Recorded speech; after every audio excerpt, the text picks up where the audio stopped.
So మీ ఇద్దరిది చాలా happy ఆ,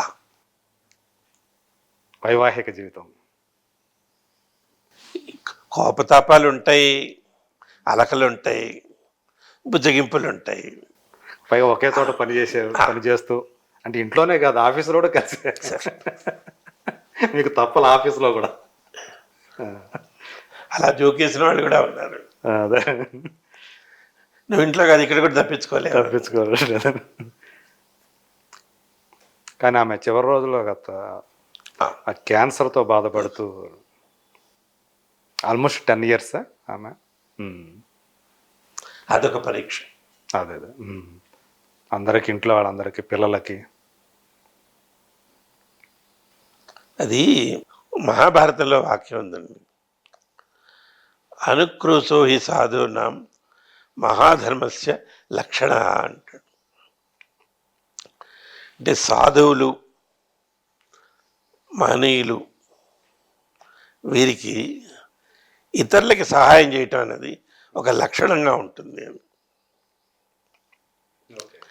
ఆ లక్షణం తనకు ఉండేది.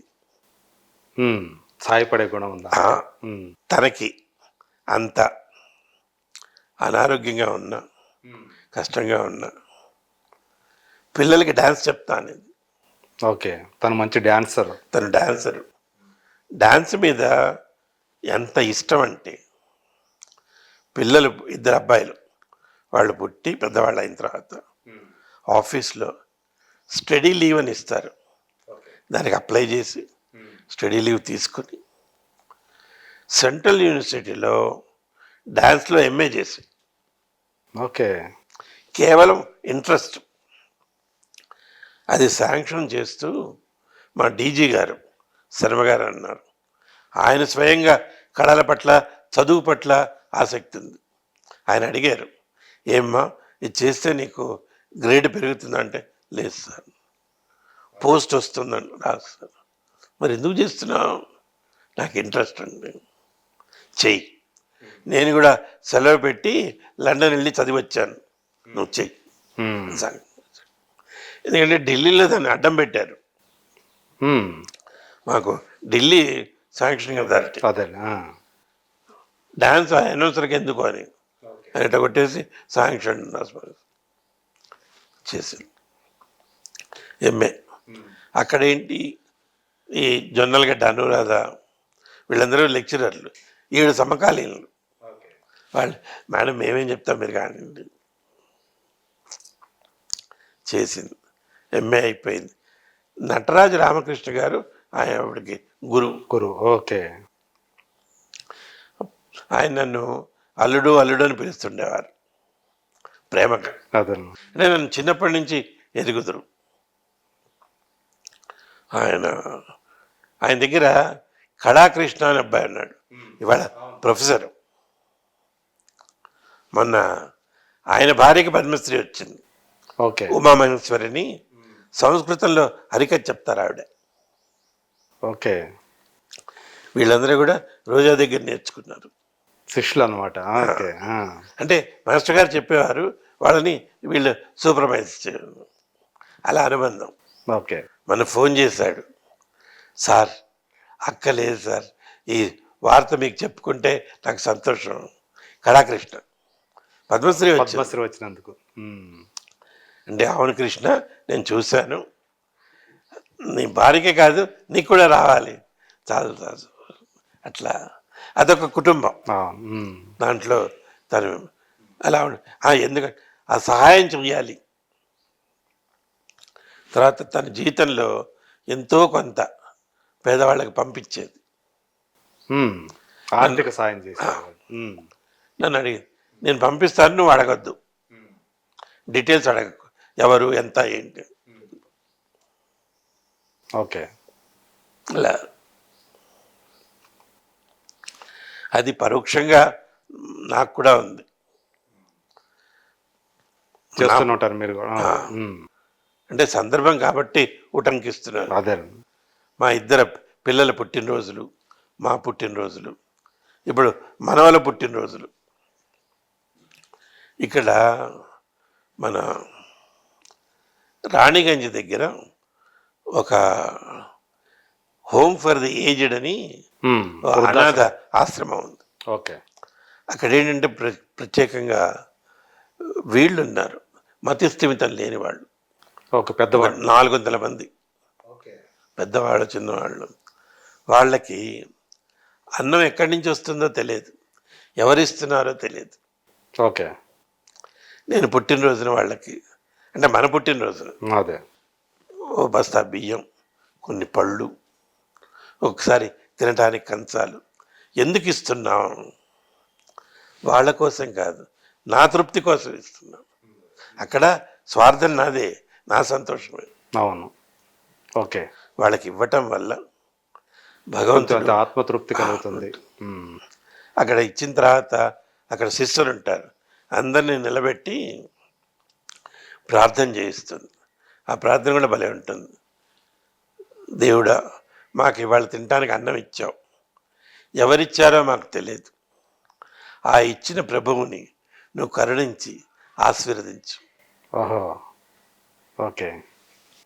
అందరు నిలబడి చేస్తారు, కళ్ళమ నీళ్ళు వచ్చేస్తాయి ఆ సన్నివేశం చూస్తే కనుక. 2-3 సార్లు ఆవిడ, సార్ మీరు ఇక్కడ ఉండండి, వద్దమ్మా. వాళ్ళు ఆనందపడితే ఒక క్షణం ఆనందపడ్డ చాలు. అలా మీకు అన్నీ కూడా మీ జీవితంలో ఉద్యోగం చేసినంతకాలం హ్యాపీగానే గడిచిపోయిందా? ఏదన్నా బాధపడ్డ సందర్భాలు ఉన్నాయా? తెలియని వయసులో నాన్నగారు వెళ్ళిపోయారు, యాక్సిడెంట్ అయ్యి. తర్వాత మా అన్నయ్య అన్నయ్య పేరండి? పేరన్నారు, తను నరసింహం అని ఓకే. యూనివర్సిటీలో పనిచేసేవారు. తను భూగర్భ జలాన్ని తీయటంలో అదే experiment. భూసార పరిరక్షణ. అది నాన్నగారు. ఓకే. ఇతను ఏంటంటే హైడ్రోజియాలజీ అంటే హైడ్రోజియాలజీ. ఓకే. దాంట్లో పనిచేసేవాడు, పెద్ద ప్రాజెక్ట్స్ అవి చేస్తున్నాడు. తనకు ఒక కూతురు. ఒకరోజు సాయంత్రం నేను మామూలుగా బయటికి వెళ్ళిపోయాను, వెళ్ళి భవన్స్ కాలేజీలో ఏదో ఇంటర్వ్యూ ఉంటే అటెండ్ అయ్యి వస్తున్నాను. 6ంటికి నేను మా స్నేహితులతో కూర్చున్నాం. మేమందరం కూర్చుని అక్కడ కవిత్వాలు, నాటకాలు రాసుకునేవాళ్ళం. అక్కడ ఒక ప్రెస్ ఉండేది, పద్మశాలి ప్రెస్ అని, పద్మజ్యోతిని మ్యాగజైన్ తీసేవారు. ఆ మ్యాగజైన్కి మేము గోస్ట్ ఎడిటర్స్ అన్నమాట. అవునా? ఓకే. అక్కడ కూర్చోగానే ఇంటి నుంచి ఫోన్ వచ్చింది. వాళ్ళు అప్పటికే వెతుకుతున్నారు, ఎక్కడ పోయావు ఏంటంటే, అన్నయ్య పడిపోయాడు, జల్దీ రా.